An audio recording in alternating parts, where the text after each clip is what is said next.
L'entreprise a été créée en 96.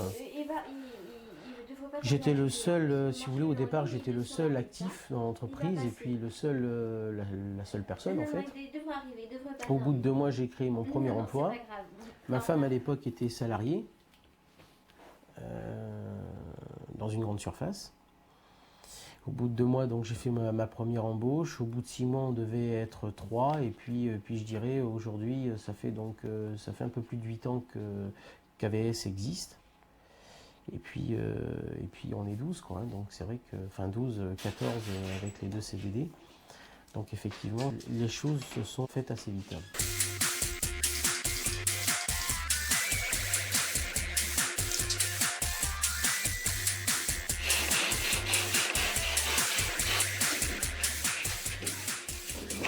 Depuis que je suis tout petit, je voulais faire patron. L'école n'a jamais été bien mon truc. Donc je suis rentré dans l'apprentissage assez jeune. J'étais salarié d'une entreprise qui m'a embauché, si vous voulez, en CDI 1 an avant que je parte à l'armée. Et puis quand je suis revenu de l'armée, donc où j'étais pompier à Paris, j'ai décidé donc de quitter mon emploi, de démissionner pour monter mon entreprise. Pour l'Intermarché, le dépannage, tu envoies Gérard ou je vais peut-être voir avec Soleil. Ouais, parce que Soleil, il n'y a pas trop longtemps pour retenir. Gérard, il a déjà beaucoup présenté. Ce qui m'a motivé, tout d'abord, ce qui est plaisant en tant que chef d'entreprise, c'est qu'on est autonome.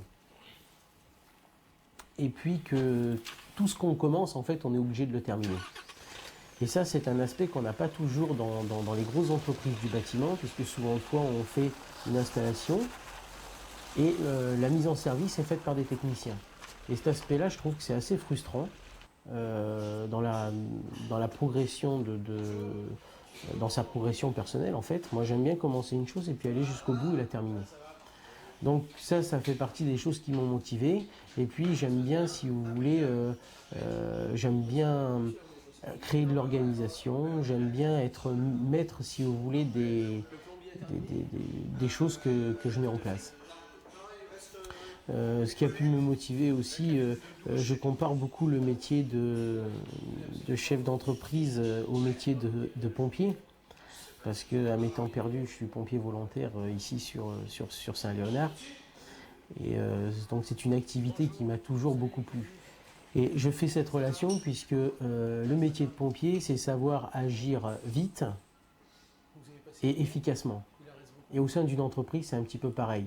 Il faut que les décisions soient prises rapidement, qu'elles soient efficaces et que les choses bougent vite.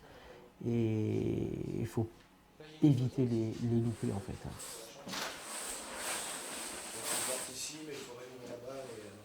D'accord. Et vous êtes au courant, vous, pour la VMC, qui voulait absolument un tuyauterie VMC. Donc voilà, ici ce sera un futur appartement locatif de type F2 avec deux. Et ça, c'est représentatif de vos chantiers? Oui, ça c'est représentatif de nos chantiers. On travaille beaucoup pour le particulier. Donc là, en l'occurrence, c'est un particulier qui veut faire de la location.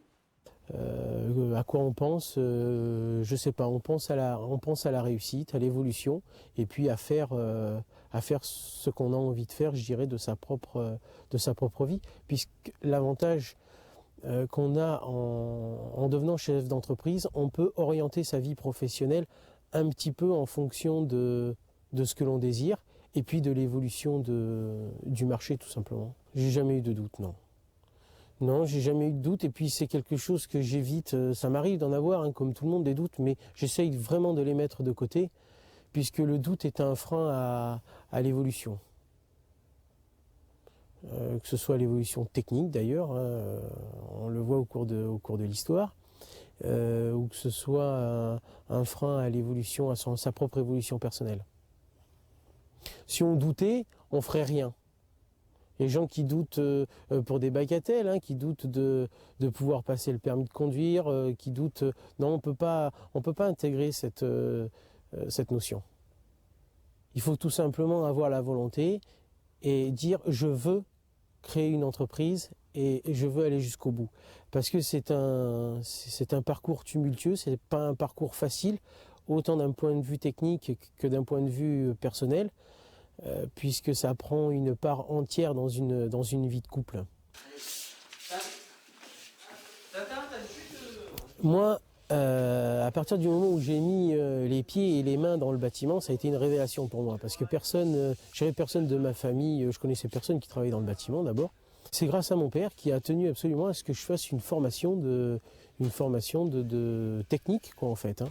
Et puis j'ai toujours été très manuel. Depuis tout petit, à peine je marchais, je plantais déjà des pointes dans les placards de chez mes parents. Donc j'ai toujours été très manuel. Et c'est vrai que non, mon père a trouvé que j'avais la façon de penser et puis que ça me plairait d'aller là-dedans. Donc sur ses conseils et puis avec plaisir, j'y suis allé. Et franchement, ça a été pour moi une ouverture de l'esprit. Je me suis vite rendu compte que les métiers du bâtiment seraient difficiles à remplacer par des machines. Hein, on le voit encore aujourd'hui. Je vois difficilement un robot remplacer le travail d'un plombier. Ou alors on aura fait vraiment de gros progrès dans l'automatisation. Enfin, c'est pas pour aujourd'hui. Et puis, je dirais, on est à la base de tout ce qui se fait de mieux en matière technologique.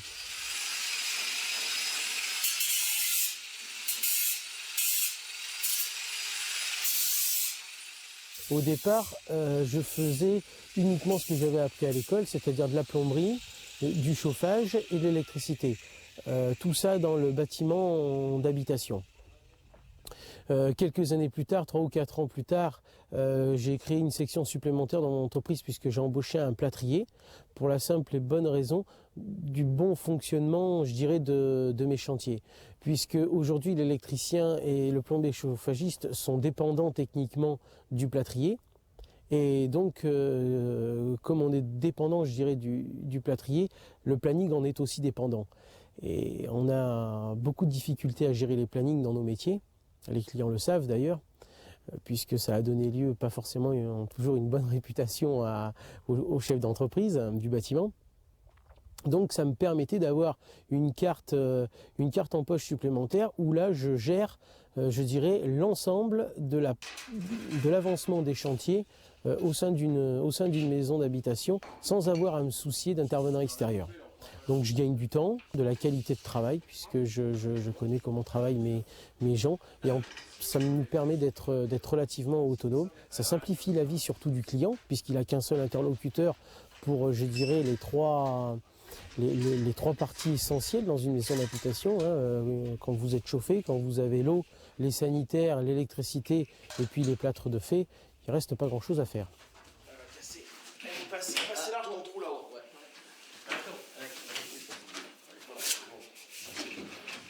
Je crois qu'on est une des seules professions où on peut gravir des échelons très rapidement, autant par de la formation extérieure, c'est-à-dire quand on est jeune par le biais de l'éducation nationale ou par le biais de l'apprentissage, ou même en formation interne. Moi-même, régulièrement, j'envoie mes gens se former pour se remettre au goût du jour, pour se remettre aux choses, je dirais, d'aujourd'hui. Et toutes ces formations-là sont prises en compte, que ce soit le salaire du salarié, que ce soit... et les chefs d'entreprise sont très friands de ces gens qui cherchent à approfondir leurs connaissances. Et on est une des rares professions aujourd'hui, parce que bon, on voit dans l'industrie, les gens sont un petit peu coincés. Nous, chez nous, ça évolue tout le temps, et on est obligé d'évoluer en même temps que la société, tout simplement, même plus vite, puisqu'on devance, en fait.